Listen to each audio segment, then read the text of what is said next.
de qué es el síndrome urémico hemolítico, o sea, a qué se refiere el nombre de esta enfermedad, y después lo vamos desglosando. ¿Te parece? Perfecto. Sí, sí, genial. Dale. Bueno, el síndrome urémico hemolítico, como su nombre lo dice, es un síndrome, o sea, es una enfermedad que está dada su nombre por una cierta cantidad de síntomas que da la enfermedad. La otra parte es el urémico, que dice el nombre de la enfermedad, porque justamente la uremia es la falta de orina o la cantidad de orina que en este caso el niño hace en forma escasa, ¿sí? Esta enfermedad se caracteriza justamente porque una de las cosas bruscas que pasan es que el niño deja de hacer pis repentinamente o hace cada vez menos, ¿sí? Y hemolítico es porque la toxina que causa esta enfermedad, que ahora lo vamos a charlar también, lo que hace en la sangre del paciente es romper los glóbulos rojos, y también entonces eso genera anemia y también puede generar algo que se llama plaquetopenia, que rompe digamos, bajan las plaquetas en la sangre, y es lo característico de que es lo que las mamás nos consultan con tanta frecuencia, de esto de hacer caca con sangre, ¿sí? Esa es una de las características bastante comunes que vemos en el síndrome urémico hemolítico, por eso se llama así la enfermedad. Pero bueno, lo que tenemos que diferenciar del síndrome urémico hemolítico es que hay dos tipos, ahí están, siguen preguntando, vamos anotando todo, acá yo tengo mi virome. Eh, Estas preguntas son muy interesantes. Es sí, sí. que, digamos, hay dos tipos. Hay uno que algunos habrán visto, que hay un síndrome urémico hemolítico típico y uno que es el atípico, ¿sí? El síndrome urémico típico es el que vamos a charlar nosotros hoy, que es el que viene acompañado de la diarrea, ¿sí? Que el niño que tiene diarrea. Y el otro, el atípico, ya está causado por otras bacterias, es digamos, es una enfermedad mucho más severa, pero bueno, esa hoy no la vamos a tocar. Acá la que vamos a charlar más es la que está relacionada con todo tipo de alimentos y sobre todo con la contaminación de los alimentos, ¿sí? Exacto. Y bueno, haciendo hincapié acá en Argentina, el síndrome urémico hemolítico es una enfermedad que tiene una gran incidencia en Argentina. De hecho, lidera el ranking mundial, principalmente en lo que Ujú. son niños menores de 5 años. Por eso también es la importancia de llevar información y poder Eso, difundir, porque bueno, tiene una gran incidencia en el país y hay que buscar la forma, o sea, conocer en detalle cómo es la transmisión, los síntomas que alarman sobre esta patología para uno poder reaccionar a tiempo y evitar, digamos, que ese cuadro progrese y desencadene en insuficiencia renal, porque de hecho una de las consecuencias del síndrome urémico hemolítico es la sí, insuficiencia renal y es uno de los, representa aproximadamente el 20% de los trasplantes de riñones que existen en Argentina, exacto, entonces tal cual. es importante prestarle atención y llevar a cabo todas las medidas preventivas. Tal cual. El síndrome urémico hemolítico tenemos que tener en cuenta que afecta a los niños a partir de los 6 meses, digamos, puede afectar a todas las edades, pero lo que más vemos, la gran incidencia es en esos niños menores de 5 años. Y también prestar atención a la edad vulnerable que son los abuelos, ¿sí? Los ancianos, que también, como son estos niños menores de 5 años, tienen su sistema inmune eh, digamos, más débil, son inmunodeprimidos, entonces también están expuestos a que si hay alguna contaminación por ahí, pueden también contagiarse digamos, incorporar esta toxina. El síndrome urémico hemolítico, como vos decís tal cual, Tomás, hay que prestarle mucha atención porque en nuestro país, lamentablemente, ¿no? Pero es así, hay que decirlo, porque siempre es mejor prevenir que curar, es la primera causa, entonces, de insuficiencia renal en los niños, o sea que esa es la secuela que deja la enfermedad, y es la segunda causa de trasplante renal. Entonces no es cosa muy banal esta patología y hay que conocerla bien, porque lo mejor, digamos, que tiene esta patología para ponerle un manto de color, digamos, es que se trata con una gran prevención y con mucha educación, ¿sí? Con mucha educación de Perfecto. higiene y alimentaria.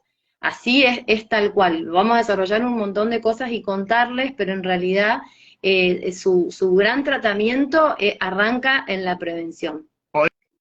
Podríamos decir como que la mejor medicina, la mejor, digamos, pastilla, por decirlo de alguna forma, es la educación y Tal la cual. prevención con buenas prácticas de manufactura, que Exacto. ahora vamos a entrar más en detalle, pero es sumamente importante. Lo que yo Exacto. te quería Tal preguntar, cual. Angie, ¿cuáles son Sí.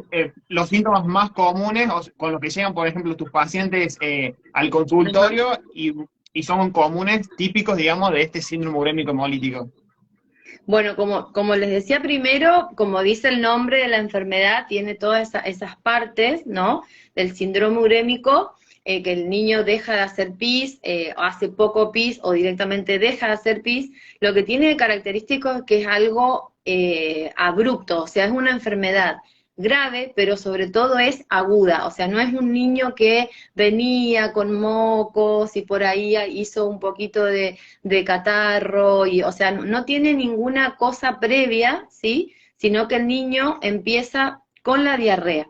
Debuta así, pero esa diarrea primero es acuosa, que puede más o menos durar 3, 4 días, ahí es cuando los papás nos consultan y nosotros, por supuesto, ¿qué vamos a hacer en esa consulta? Aparte de revisar el niño, ver su estado de hidratación, por supuesto, es preguntar, y ahí viene otra vez lo de la prevención, qué pasó exactamente entre los 3 y 4 días previos a empezar esa diarrea acuosa, ¿sí? Esa diarrea típica con la que los papás se asustan, que encuentran en los pañales, que capaz que el chico a veces mancha la ropa, ¿sí? Entonces preguntamos qué consumió, dónde estuvo, qué comió, sí, bueno, ya vamos a ver qué tipos de comidas. Esa es una de las cosas, la diarrea acuosa. La otra es, por supuesto, la fiebre, ¿sí? Acompañado de fiebre, a veces vómitos, dolor abdominal, y pasa que, de acuerdo al día de la consulta, si es, por eso les decía esto del día 3 de la diarrea, y tal vez en el día 5, 6, ya la diarrea ahí puede empezar a tener sangre. No siempre los papás van a consultar el primer día de diarrea, pero por supuesto eso los pediatras, por eso es tan importante el interrogatorio, la historia clínica, hacer como un mapita y nos vamos anotando síntoma por síntoma y vamos viendo los días de evolución, ¿no? Y ante una caca con sangre abundante, y este niño que lo vemos con un estado general no muy bueno, o sea, es un niño que luce enfermo, y que tiene fiebre y seguro que tuvo vómitos, dolor abdominal, y bueno, ahí sí, digamos, encendemos las alarmas, hacemos todas las preguntas que tenemos que hacer con respecto al consumo de todos estos focos que son de donde se puede incorporar esta bacteria, y ahí empezamos a sospechar o no que podríamos estar hablando de una diarrea invasiva, o sea, de una diarrea que puede desencadenar un síndrome urémico hemolítico, ¿sí? Lo que sí es bueno aclarar en estos casos es que las diarreas en los niños generalmente tienen una autorresolución, o sea, se autorresuelven, ¿sí? Eso es lo típico que lo vemos siempre en la guardia, en el consultorio, en nuestros hijos, en la familia, ¿sí? Ahora, hay un 85%, 80-85% que lo van a autorresolver porque están causadas por otros virus, tal vez otras bacterias que autorresuelven, etcétera, ¿sí? Ahora, hay un 15% más o menos que puede llegar a ser un síndrome urémico hemolítico, y ahí es donde tenemos que ponernos a estudiarlo. Esos serían como los síntomas más típicos. Pero, a ver, porque por ahí los que están escuchando van a decir, bueno, mi hijo estuvo con diarrea 3 días, ya pienso que lo tiene y me voy a ir a hacerle todos los estudios o voy volando a la guardia. No es tan así, hay que, por eso, evaluar toda esa historia clínica, toda esa historia de ese niño, y sobre todo el diagnóstico lo vamos a hacer porque ese niño, como dije, como le genera uremia, o sea, el chico deja de hacer pis, se pone anémico, o sea, el chico, los glóbulos rojos le bajan de golpe, las plaquetas también bajan de golpe, entonces hay un montón de síntomas que hay que ir sumando para armar, claro, este síndrome, ¿sí? Exacto. Y bueno, ahí recién estaban preguntando mucho sobre el tema de los alimentos. ¿Cómo llega esa bacteria que ocasiona este síndrome digamos, los consumidores? Uno lo tiene asociado principalmente a la carne. La carne, ¿qué pasa? Durante la etapa de faena puede ocurrir una contaminación cruzada con materia fecal del ganado. Entonces, ¿qué pasa? En particular en la carne, la carga microbiana está sobre la superficie de la carne. ¿Y por qué se pone tanta alarma sobre la carne picada? Cuando pasa por la etapa de picado, esa carga microbiana que estaba sobre la superficie se homogeniza y queda distribuida en toda la superficie. Ya no va a estar más sobre únicamente la parte superior, sino que se empieza a mezclar todo dentro de la masa. Entonces, ¿qué pasa? Esa bacteria se encuentra con nutrientes, tiene más superficie de contacto porque de un trozo de carne, del músculo de carne, pasamos a tener mucho más. Y además, el desprendimiento de jugos que tienen vitaminas, minerales, la exposición al oxígeno, son todas condiciones que son propicias para el desarrollo de la bacteria. Exactamente, entonces, tal cual. Ahí uno va a asociar. Sí. Sí, perfecto. Es tal cual así, digamos, a ver, es importante saber que, porque las mamás dicen, no, pero yo voy y le digo al carnicero que me pique así, que yo estoy viendo, yo veo cuando lo hace, sí, pero lo que vos decís es súper importante. Nosotros no sabemos cómo, digamos, desde todo el proceso hasta que esa carne llegó, digamos, a la carnicería, toda la faena, no la conocemos. Entonces, digamos, siempre, es como le digo a los papás, siempre hay que desconfiar, y más en un niño menor de 5 años, ¿sí? Entonces, hay que saber que esa bacteria, la Escherichia coli, que genera esta toxina, que no sé si la dijimos, la toxina se le dice Shiga. Esa es la Escherichia coli que vive en la, digamos, en la panza, digamos, de estos animales, de los terneros, de las vacas, también puede ser de las ovejas, de la cabra, etcétera, pero están sanos esos animales, ¿se entiende? Claro. Ahora, son portadores asintomáticos, no tienen... Exactamente, pero cuando se hace el proceso para el consumo humano, ahí hay una manipulación donde esa carne cruda, como vos decís, se contamina, y ahí es donde se produce que podríamos estar en riesgo de ingerir a esa bacteria, ¿sí? Pensemos que en Argentina, por eso, es tan alta la incidencia de este síndrome urémico hemolítico, porque Argentina es un gran consumidor de carne, sobre todo carne vacuna, ¿sí? Y entonces dice en la última publicación de la SAP que hoy se sabe que el 40% de estos animales son portadores de la Escherichia coli. Imaginémonos qué riesgo tenemos de contaminación. Entonces volvemos otra vez todo para atrás. ¿Dónde va a estar la solución de esto? En la prevención.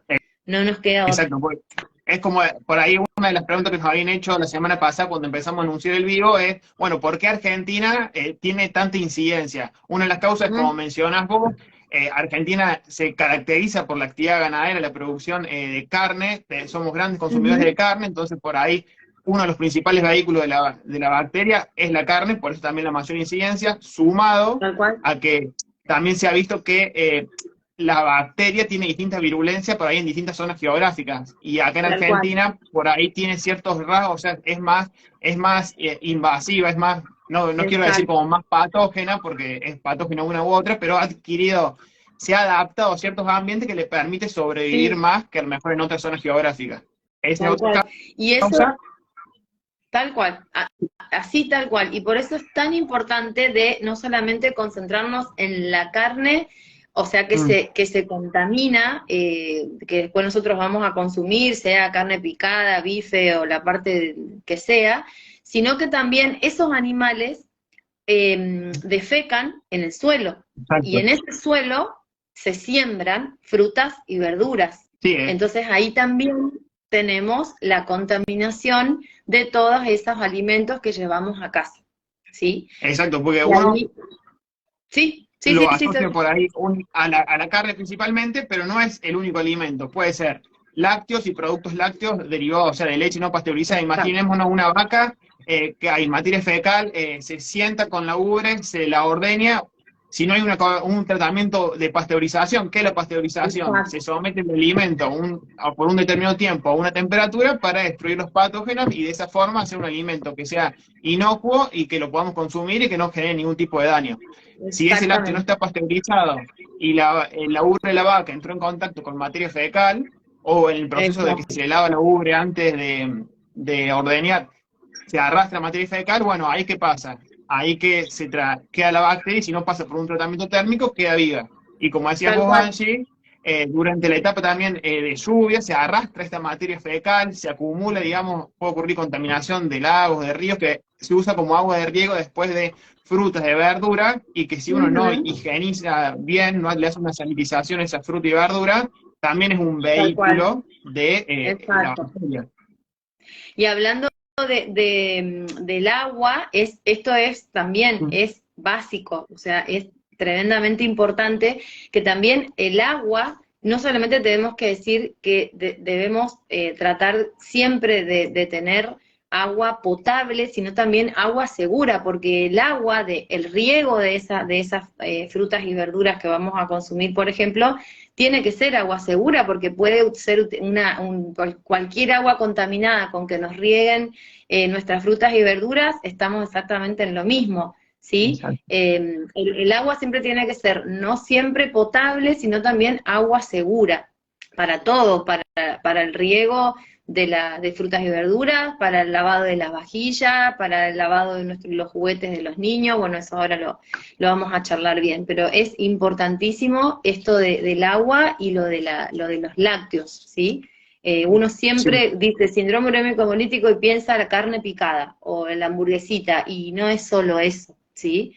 Si bien las, las veces que yo lo vi, lamentablemente han sido causa de los niños que he visto de eh, hamburguesa o alimento comprado en la calle, donde no hay cadena de frío, donde no hay buena cocción, donde no es un alimento seguro, pero bueno, estas otras causas también existen. Y por ahí vi una pregunta que la podríamos responder A ver, ahora, que decía el contagio de persona a persona. exacto. Eso, Ahí lo fijo el comentario.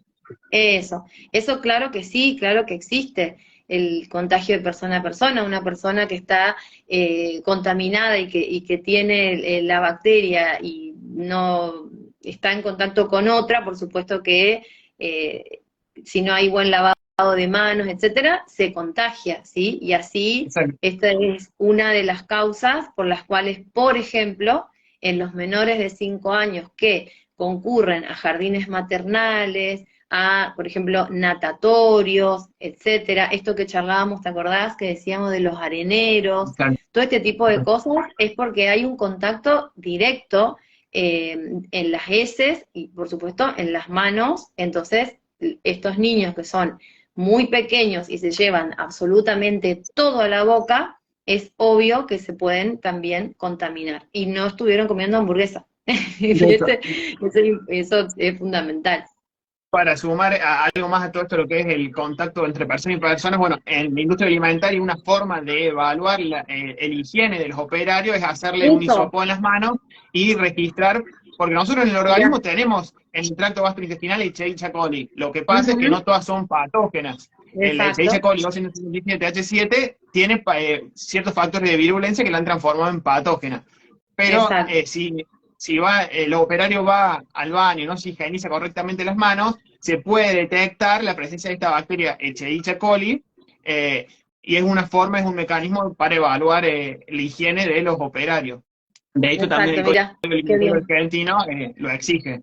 qué qué excelente eso que decís. Bueno, eso es bárbaro. Te contaba hoy de esa publicación de la Sociedad Argentina de Pediatría y de la OMS, en donde dice que, otra vez, esto es hasta el hartazgo, yo sé que es medio hincha, pero esto es prevención, o sea, no nos queda otra, y esto es educación, educación en los jardines, por supuesto nosotros los profesionales de la salud, vos lo que contás de los operarios que trabajan con los alimentos, todo este tipo de educación a los papás, sobre todo, mira, yo como pediatra siempre decimos, el momento, más allá del recién nacido y de empezar con, digamos, con toda la educación y la crianza y todo lo que tiene que ver con el crecimiento y desarrollo de ese bebé, ya hay que ir charlando de estas cosas porque a los 6 meses cuando ellos comienzan a comer, ahí empiezan a manipular sus alimentos, ¿sí? Los dejamos comer con la mano, jugar, es parte de la comida, del juego, digamos, pero esto requiere de mucha higiene y de mucho cuidado del adulto que está llevando a cabo esta alimentación. Entonces, esa etapa de tan chiquititos ya es el momento ideal para empezar a hacer esta educación, ¿sí? Sí. Sumándome a eso que comentás vos, ahí, por decirte, no le dan de comer carne picada, pero hay un riesgo también en lo que es la manipulación en el hogar de los alimentos, porque ahí, como vos decís, empiezan a prepararle los alimentos para la alimentación complementaria, pero si no hay una adecuada manipulación del adulto responsable, o le dejamos al alcance ciertos contaminantes, digamos, de los niños, puede darse también ahí la transferencia de esta bacteria patógena y desencadenar este cuadro. Mira, por ejemplo, podemos decir, a ver, una mamá que va a empezar a su alimentación complementaria, ¿no? Vos me podés decir, y yo después sigo, en la heladera, por ejemplo. Arranquemos desde ahí. La mamá va al mercado, a la granja, a la verdulería, a la carnicería, qué sé yo, vuelve a la casa y se encuentra con la heladera. Eso, claro, eso tiene que tener un orden y una higiene tal, porque eso después lo tenemos que trasladar a la mesada y de la mesada va a llegar a nuestro bebé, a nuestro hijo. Exacto. Entonces, eso va a realizar, digamos, la compra.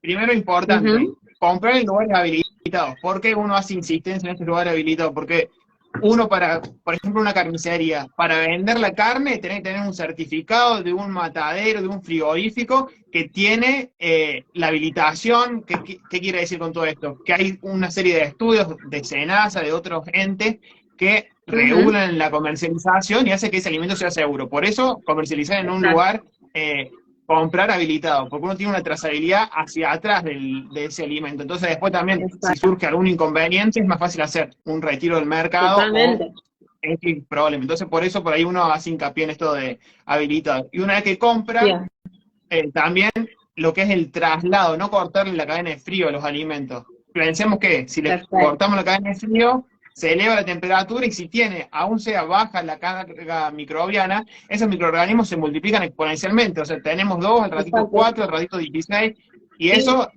mientras más volumen, más cantidad de bacterias, el tratamiento térmico pierde, digamos, eficiencia. También y por ejemplo, Tomás, yo como mamá, ¿no? Llego con todas mis bolsitas y eso, y llego a mi casa y voy a la heladera. Los lácteos, la carne, las frutas, las verduras tienen un orden en la heladera. Eso es re importante. Sí. Con la compra de frutas y verduras se recomienda sanitizar. Hay que leer, digamos, el rótulo de enjuagar. Se sanitiza con lavandina. Las lavandinas comerciales dicen atrás en el rótulo si son aptas para sanitizar frutas y verduras. Indica la dosis. Una vez sanitizado, se enjuaga, se seca, se lleva. Voy como de abajo para arriba. Abajo van todas las frutas y verduras. Lo que le sigue es después, por ejemplo, carne cruda, productos, carne cruda de vaca, de pollo, le sigue. Después que van lo que son lácteos y productos que uno tiene cocidos, y arriba de todo. O sea, ¿por qué es importante no poner, por ejemplo, la carne cruda arriba? Porque hay un desprendimiento de jugos hacia abajo, entonces de arriba vamos a contaminar todos los alimentos que están en el cuerpo de la heladera. Por eso es Es importante. lo típico, es que es Exacto. lo típico, o sea, y por ahí uno, parece una tontería, pero es re importante no darse cuenta que yo guardé un bifecito allá arriba y está dele caer y chorrea, y acá abajo tengo los quesos, y sin querer puse el tomate. Entonces ahí hay todo un lío de contaminación que es muy peligroso, ¿sí? Y más, vuelvo a recordar, cuando tenemos un niño menor de 5 años a quienes le estamos dando de comer. Entonces, este orden de la heladera es fundamental, importantísimo. Entonces siempre arriba lo que son los alimentos que están preparados, que ya están listos para consumir, lácteos, después, bueno, si hay botellas también, eso hay que tener cuidado, porque las botellas también uno puede contaminar, sobre todo si es una botella gaseosa que uno la pone directo en la heladera, bueno, también tener cuidado con eso. Perfecto. Y abajo frutas sanitizadas, y en un estante de arriba de las frutas, en lo que es la carne cruda o que se está también descongelando. Tal Eso es cual. otro aspecto también tener en cuenta. Sí, Descongelar tal siempre cual. en la aire. Súper importante ese orden. Y después, una vez que tenemos todo ese orden, después nos vamos a ir a la mesada, ¿no? Porque vamos a empezar a cocinar o a preparar estos alimentos. No solo estamos hablando de un bebé, sino de cualquier niño. Y ahí en la mesada viene el temón, que es la famosa tabla de picar, ¿sí? Que todo el mundo, porque esto es real, todos estamos apurados, rápido, bueno, encuentro lo que tengo limpio, bueno, lo que tenemos que tratar de hacer es sabiendo todas estas cosas y estas pautas de alarma, saber que lo que vamos a manipular como crudo, como carnes que estamos charlando, tiene que tener su propia tabla, ¿sí? Y todo lo que es frutas y verduras tiene que tener su propia tabla, en lo posible dos tablas separadas. Y lo que más recomendamos es que esa tabla, sí podemos evitarlas de madera, mucho mejor. Vieron que la madera, con el uso, primero son reporosas, y aparte con el uso se van marcando, se arman como unas canaletas, y ahí podemos tener millones de bacterias, no solo Escherichia coli, y entonces lo ideal, lo recomendado siempre es que sean, en lo posible, de plástico, ¿sí? Exacto. De plástico, ahí justo. Sí. Justamente la madera, lo que voy a decir, las bacterias se pueden agrupar formando como, se llama biofilm, pero damos de cuenta que es como una especie de gel, que encima se empiezan a proteger entre ellas y le genera como más resistencia. Claro, entonces también es importante, bueno, la higiene de las tablas. Y otro aspecto importante es el utensilio, porque de nada me sirve a mí tener una tabla de carne y una carne para frutas y verduras y usar el mismo cuchillo que estuve cortando la carne cruda.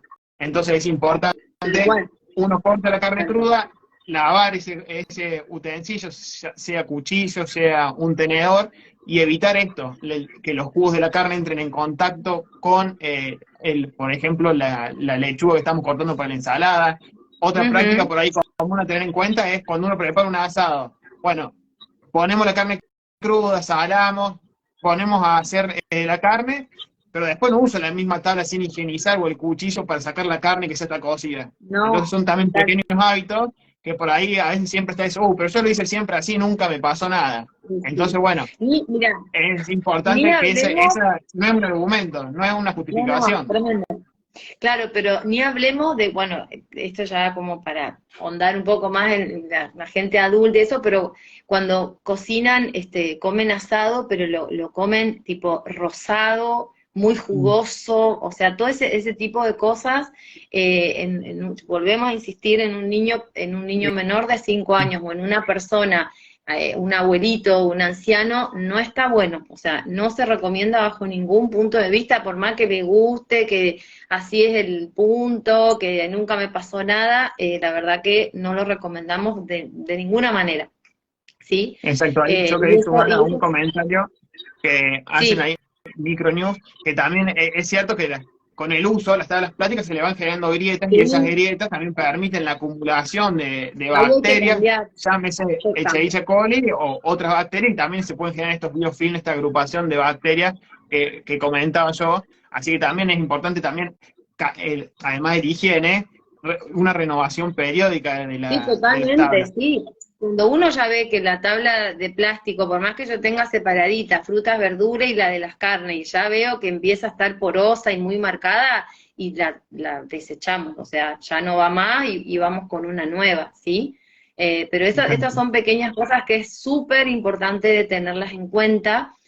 Otra cosa sobre lo de la mesada, que tanto insisto, pensemos en un bebé menor de 5 años o bebés deambuladores, por ejemplo, estos que llevan todo a la boca y que todavía algunos toman biberón y eso.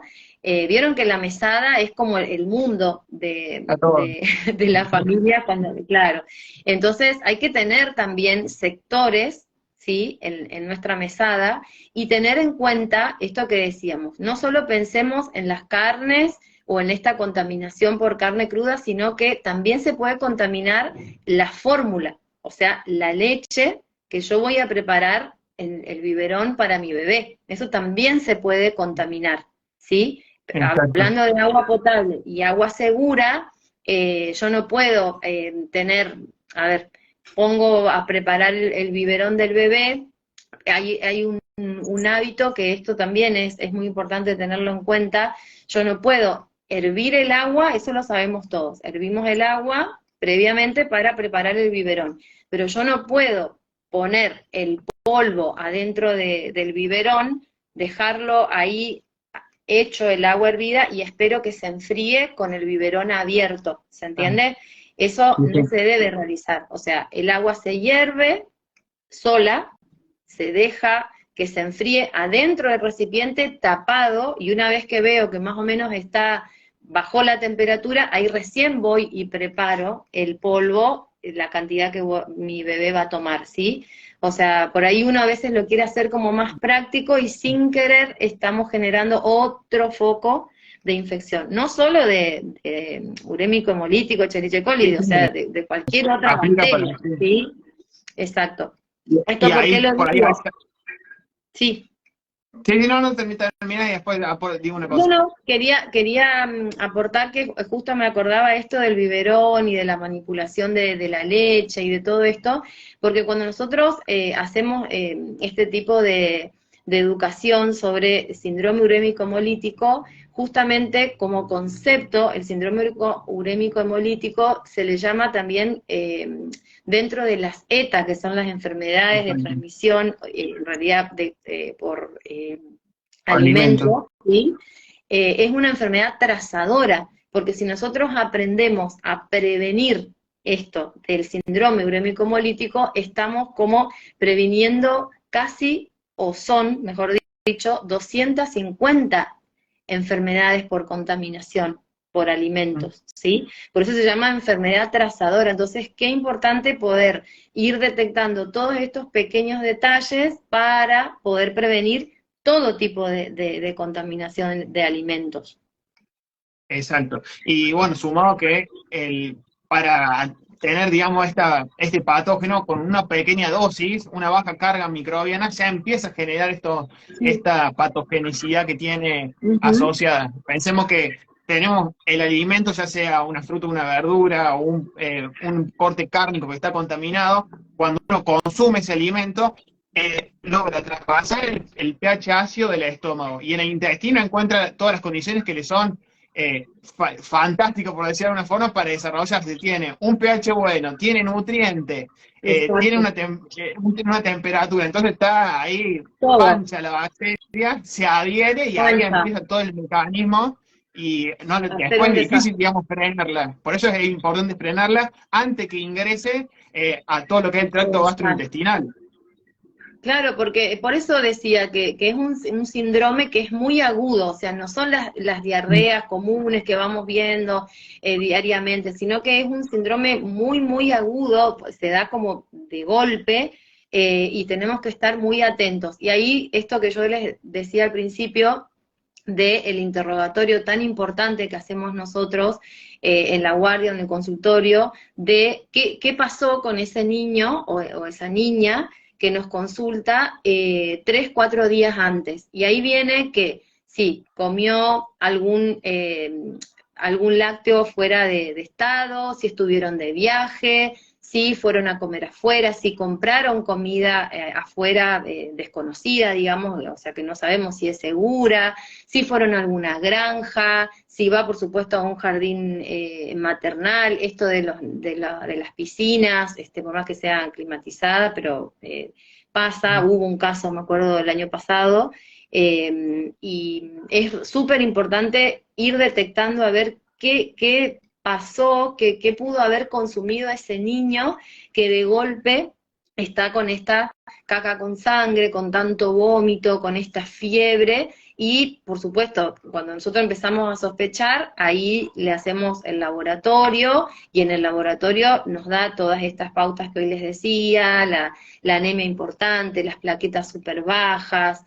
Entonces, no queremos tampoco transmitir con esto que se asusten y vuelen a una guardia por una diarrea, pero sí tener en cuenta todos estos consumos, de ver qué está comiendo ese niño fuera de su hábitat natural, ¿sí?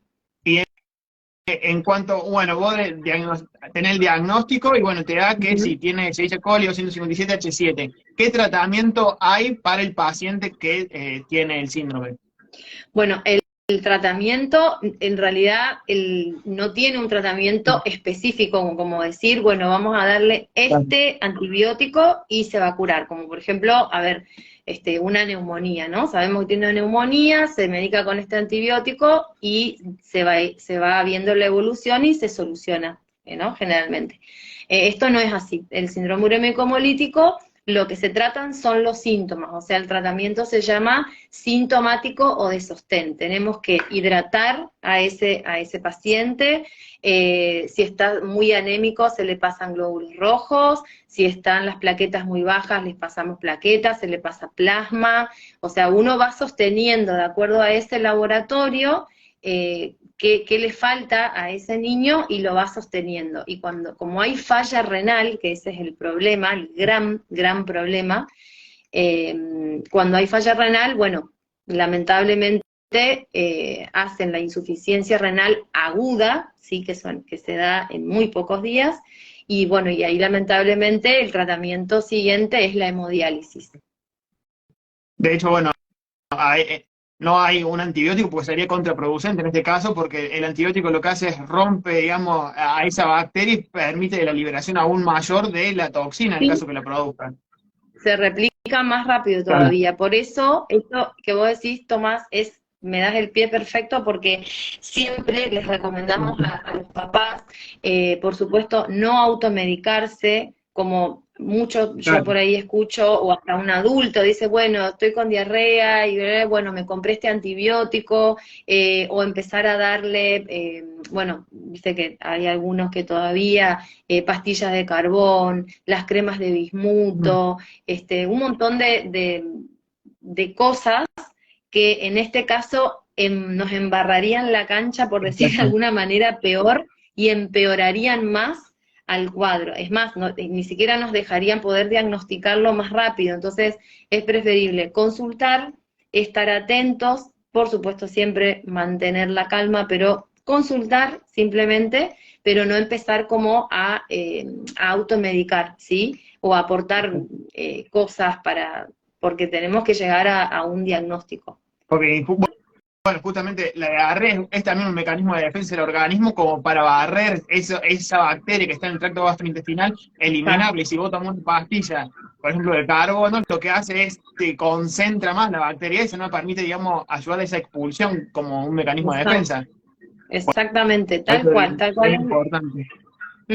Súper. Por eso siempre transmitimos que esto de las diarreas, sabemos que la mayoría de los niños, gracias a Dios, más o menos en el día 7, máximo 8, 9 días, lo autorresuelven, ¿sí? Con una buena alimentación, con mucha hidratación. Aprovecho y digo que es con agua, no con ninguna bebida, que no vamos a dar Con sal. nada, pero agua potable, agua segura, agua, hidratar. Algunos pediatras por ahí, si el niño tolera, porque no tiene un sabor así muy agradable, se pueden dar sales de rehidratación que va alternando así con agua, pero esas son las diarreas comunes que el niño autorresuelve generalmente en 85%. Hay otra parte que si el chico ya desmejora y volvemos a insistir, deja de hacer pis y la caca tiene mucha sangre y su estado general no es bueno, ahí sí tenemos que consultar, pero nunca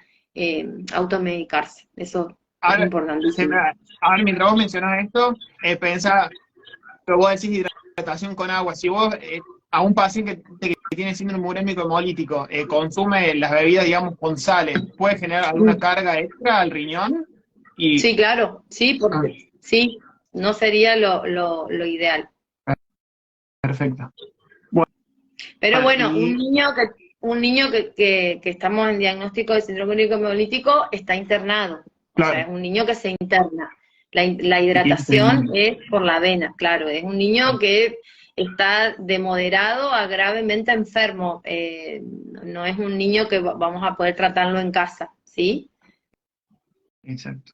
Sí, está bueno todos estos datos, pues por ahí Ujú. la automedicación es algo que en el día a día, en el ritmo de vida, a lo mejor un padre, una madre lo que busca es una solución rápida, y en esa solución rápida al final termina Sí, exponiendo al niño y termina desencadenando algo mucho peor, con un peor tal desenlace. cual, tal cual, tal cual. Y había Otra de las ahí preguntas que nos sí, decime.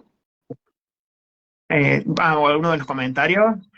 eh, No, era, buen punto acá. no, sí, guarden el vivo, decía, y Sí, después la otra ese, era, sí, si hay a vacuna, ese lo no, busco. Ah, ese, claro, no, no, exacto. no, no. Después vos Eh, tenés Después otra preguntitas de las ahí, me preguntas que parece. ahí me voy a fijar. Después otra de las preguntas que nos habían dejado era si recomendaban consumir la carne picada en preparaciones como en una salsa o en una empanada. Esa era otra de las preguntas que nos habían dejado. Es importante dejar Ah, en claro, esa, consumo de carne picada esa, en ningún tipo de preparación para menores de 5 años.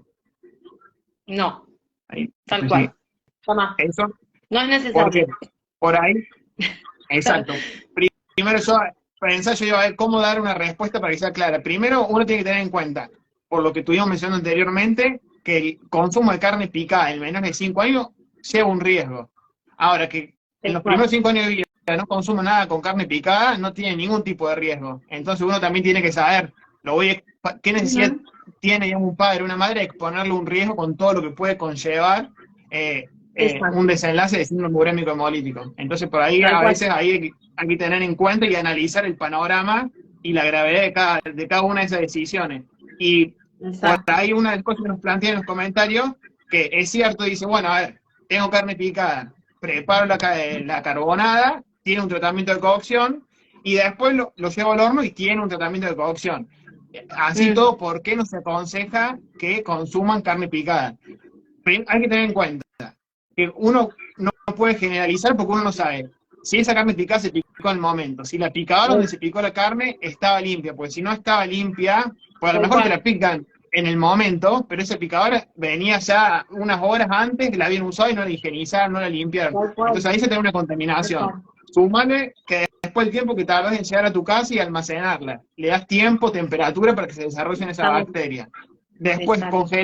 congelás, un montón de cosas que hay en la manipulación que ¿qué hace? Que la carga microbiana, como dijimos, que se multiplica rápidamente la bacteria, partimos a lo mejor de 100 y en unas horas tenemos, por decirte, 100.000. Claro, ¿Y en qué va a además, impactar eso? En la efectividad del tratamiento térmico. Por más que vos la hierba, si sí, esa carga es alta, lo que va a ocurrir durante un tratamiento térmico son reducciones decimales tal de esa cual, carga microbiana. Si esa carga es muy alta, no va a ser tan efectivo el tratamiento térmico y puede sobrevivir alguna de estas bacterias. Y como exacto, mencionamos al principio, la carga para que desencadene el cuadro es baja. Entonces, con una pocas bacterias que sobreviven, ya te es suficiente como para desencadenar el Claro, cuadro. además, o sea, uno lee y dice, bueno, sí, yo sé que yo leí por ahí que la Escherichia coli, como que la toxina muere a partir de los 75, 80 grados, algunos dicen hasta 90. Sí, está bien, eso es alrededor, digamos que si mi mano es un pedacito, ¿sí?, de esa carnecita picada, acá alrededor, pero cuando esto se empieza a unir, hay temperaturas que no llegan en esa unión. Exacto. Y acá queda la carga microbiana que vos decís, entonces no nos podemos arriesgar como papás a un niño menor de 5 años a hacer todo un tratamiento de, a ver, como yo siempre les digo, ¿hay necesidad? No. O sea, quiere comer Es una así, se boloñesa. responde. Claro, lo que recomendamos en esos casos, por ejemplo, si bueno, el chico a veces obviamente se ponen selectivos, ya se cansaron de la comida de siempre, bueno, y uno le quiere hacer una salsita y eso, no hace falta que sea una carne picada, ¿sí? Se puede tranquilamente, eso sí lo recomendamos, una carne magra, firme, un corte firme de músculo, digamos, que esté bien cocido de un lado y del otro, y en ese caso lo cortamos muy pequeño, y bueno, ahí tal vez yo puedo armar, pero no es lo mismo que la carne picada, ¿sí? Lo que sí Exacto. podemos recomendar es el bifecito bien cocido, pero son trozos enteros, ¿se entiende? No Exacto. molidos o picados. Eso sí, Que eso cuando hablamos aplica para la carne. de- Sí, perdón. que cuando hablamos, como vos bien decías, de bien cocido, ¿a qué hacemos referencia? Que llegó por lo menos todo el corte a 71 grados, que desaparece, digamos, el Exacto, color rojo de la carne, el desprendimiento de jugos eso. son jugos limpios, entonces son una serie de cuestiones que son importantes tener en cuenta para evaluar la cocción Totalmente. de un corte cárnico. Claro, no es tipo como le dicen, el vuelta y vuelta, que ya está Claro, doradito a un lado, pero haces así el bife y todavía está jugoso. Eso no. Cocido, bien cocido, que ya no largue nada de jugos. Y eso aplica si uno después lo quiere armarle alguna comida diferente, tanto para hacerle, qué sé yo, si por ahí están con esto de la boloñesa o una empanadita o algo caserito, bueno, pero el bife tiene que estar bien, bien cocido. exacto. Sí, eso es súper importante. Yo te quería consultar, en tu consultorio, con respecto a las enfermedades transmitidas por los alimentos, ¿el síndrome urémico hemolítico es el que tiene más prevalencia en tus pacientes o hay otro también, está más No, común? por ahí lo que vemos, no con mucha frecuencia, sí vemos mucha gastroenterocolitis, digamos, mucha Mm, diarrea, por ejemplo, en esta época mucho rotavirus, hasta el COVID que da un poco de diarrea, ¿sí? Todos estos procesos virales que se autorresuelven, como decía hoy, los vemos frecuentemente. Pero el síndrome urémico hemolítico, cuando hacemos diagnóstico de estas cacas con sangre y todos estos síntomas que contamos, sí, está la Escherichia coli, esta que genera esta toxina, y después está la salmonela, la claro. shigella, por ahí el campylobacter, que bueno, esos son otras bacterias. Dan Sí, síntomas parecidos, pero no tan agudos como es este. sí, sí, la salmonella también es otra de las bacterias que por ahí son de las estas Ujú, como más comunes. Pero bueno, tal cual. la Escherichia coli, el síndrome urémico hemolítico en Argentina tiene gran importancia, por eso creo que es importante generar estos espacios de charla y de divulgar información. De paso respondemos a los comentarios, lo vamos a dejar cargados los videos y vamos a cargar después Ay, dale. fragmentos para que Sí, sí, en cualquier momento ahí o tuvieron. duda lo puedan ver, incluso nos escriben y les respondemos. Genial, genial, sí. Ahí pidieron que lo guardemos, así que buenísimo. Espero que nos Sí, vean a los dos. eh, Si eh, no, con que escuchen, ya esperemos que está. sí. Sí. Si escucharon y pueden La tomar información nota, está. Claro. buenísimo, buenísimo. Yo Bárbaro, por Tomás. ahí, yo Sí, como para cerrar y dejar como una recomendación de mi parte, es importante. Primero, cuando uno va a comprar alimentos, compre en lugares habilitados, carnicería, verdulería, establecimiento, porque eso nos permite saber, de cierta forma, la identidad de ese producto y saber también tener una trazabilidad, la información del producto antes que llegue al consumidor. Otra cosa que es exacto. importante importante no cortar la cadena de frío de los alimentos, o sea, lo que es el transporte, desde el lugar del establecimiento donde se compra hasta el hogar. Importante no cortar la cadena de frío, ¿por qué? Porque en caso de lácteos, de productos cárnicos, se le da tiempo para que esta bacteria se desarrolle. Entonces, si tenemos una alta carga de microbiana, después va a perder efectividad el tratamiento térmico posterior al que tenga que ser sometido en el caso que tenga un tratamiento térmico, como en el caso de la carne, ¿no?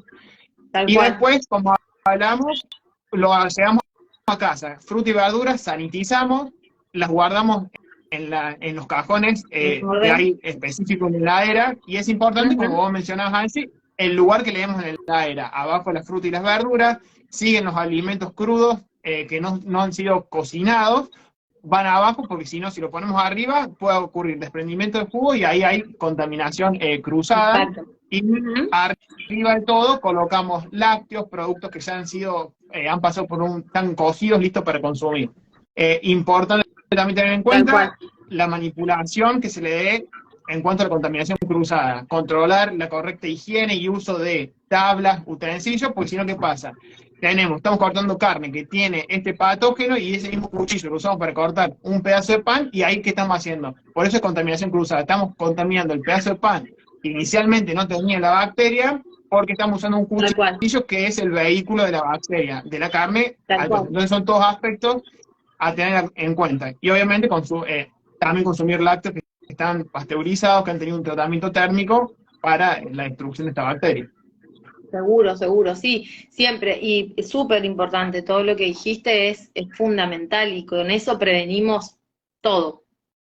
Y desde mi parte, decirles que la higiene de manos es, dentro de todo lo que vos contaste, siempre en cada cosa que vayamos haciendo, tengo que ir, digamos, como interrumpiendo con el lavado de manos, ¿sí? Porque yo, por ejemplo, vuelvo del súper, acomodo las cosas en la heladera, y justo el bebé le tengo que cambiar el pañal, y justo tuvo hambre, y o sea, todo eso, a veces uno está tan apurado, tan acelerado, y más una mamá que por ahí tiene otros hijos, tiene sus ocupaciones, hay muchas cosas que están contaminadas, incluso el celular mismo es hoy un vector que transmite un montón de gérmenes. Entonces yo no puedo estar hablando por teléfono y vengo a hacer las compras y súper acelerada, y bueno, justo tuvo hambre y voy a preparar un biberón sin tener en cuenta estas cosas, ¿sí? Tengamos en cuenta, menores de 5 años es importantísimo el lavado de manos todo el tiempo,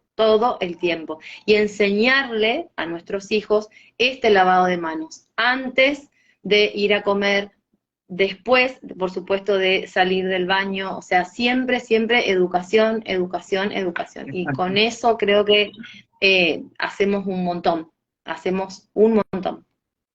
Sin lugar a duda, y que quede claro, digamos, que nunca darle carne picada a menores de 5 años, bajo ningún tipo de preparación, ni hamburguesa, ni en salsa, ni empanada, por todos los videos que estuvimos comentando. No es necesario, ¿viste? Como digo, no es necesario. Sí, no es necesario. Hay un montón de cosas. Que a veces, cosas. Pensando, es como una necesidad que crea, esto lo digo, yo no te lo voy a poner en tus palabras, es como una necesidad que terminan creando los padres en el niño, que les es indistinto si consume carne picada o no. Sí. Pero lo que no le va a ser indistinto después va a ser el impacto que puede tener si tiene el patógeno. Claro, es como cultural, si le queremos llamar de alguna manera, o la industria, la publicidad, bueno, eso merece otro vivo, porque hay, después ya lo vamos a armar, esto de las publicidades, y que bueno, tenemos que como padres ser muy responsables, y con toda esta información que nos brindan, todo lo científico y todo lo que se ha avanzado, que es muy valioso, tomarlo y hacerlo, poner manos a la obra. Exacto. Bueno, también para aprovechar para decir que en las próximas semanas vamos a hacer otro vivo hablando de todo esto que nos estás comentando, que está muy bueno, y que de paso pueden aprovechar para ir a seguirte en tu cuenta, que das un montón de información y de tips que son súper interesantes para todos los padres, y hay muchas preguntas que por ahí se hacen a menudo, y bueno, ahí tienen información de alguien que sabe y bien puntual. Está súper claro. Muchas gracias. Estoy aprendiendo, porque viste que esto es la pediatría sobre todo, y bueno, vos en tu mundo también de los alimentos es algo que como que se te viene, como que te pasa por arriba por momentos, porque es tanta la información y va cambiando todo que uno trata de transmitirlo, pero bueno, estos espacios son re valiosos, así que yo te agradezco de corazón, te agradezco muchísimo esta conexión, y me encantó charlar y que la gente se quede, y sus preguntas, y todo lo que quede, como dudas, preguntas, consulten, escríbanos, y bueno, vamos a tratar de ir contestando.